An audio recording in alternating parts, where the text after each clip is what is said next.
Est-ce que toi aussi tu connais quelqu'un qui met de l'argent de côté tous les mois, qui fait attention à ses dépenses, qui épargne sérieusement, mais qui, au final, ne voit jamais vraiment sa situation financière décoller? En vrai, c'est le cas de beaucoup de monde. On nous a toujours appris qu'épargner c'était bien, et c'est vrai. Mais il y a un truc qu'on oublie souvent. Mettre de l'argent de côté et faire grandir son argent, ce n'est pas du tout la même chose. Et aujourd'hui, on va justement voir comment passer de l'un à l'autre. Parce que si ton argent dort simplement sur un compte pendant des années, il ne travaille pas pour toi.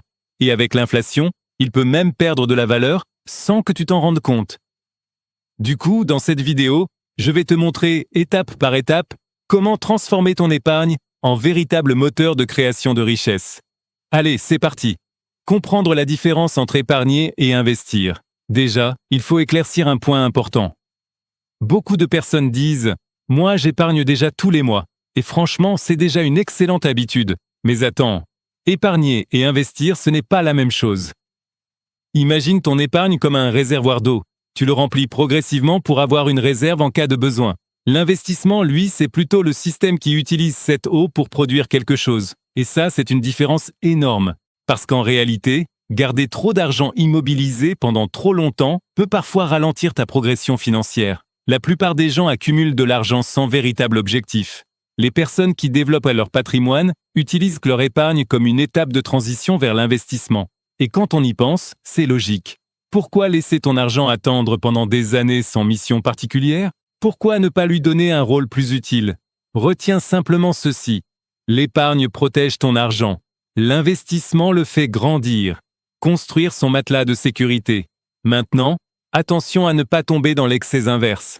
Parce que parfois, après avoir découvert l'investissement, certaines personnes veulent tout placer immédiatement. Et là aussi, ça peut devenir une erreur. Imagine construire une maison sans fondation. Même si elle est magnifique, le premier gros choc risque de tout faire vaciller. L'investissement, c'est pareil.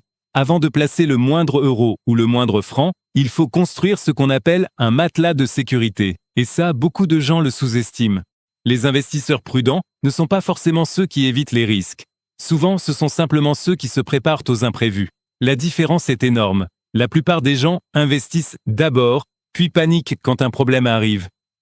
Les investisseurs plus réfléchis font l'inverse. Ils préparent leur filet de sécurité avant tout. Alors pose-toi cette question. Si tes revenus s'arrêtaient demain matin, combien de temps pourrais-tu continuer à vivre normalement? 3 mois? 6 mois? Plus? La réponse dépend de ta situation. Mais une chose est sûre, la stabilité vient avant la croissance. Toujours. Définir un objectif clair. Ensuite, il y a une étape que beaucoup de personnes sautent. Définir un vrai objectif. Parce que dire « je veux gagner plus d'argent », c'est bien. Mais ça reste extrêmement vague. Imagine un capitaine qui prend la mer sans destination précise. Il peut naviguer longtemps, très longtemps même, mais il risque surtout de tourner en rond. L'investissement fonctionne exactement pareil.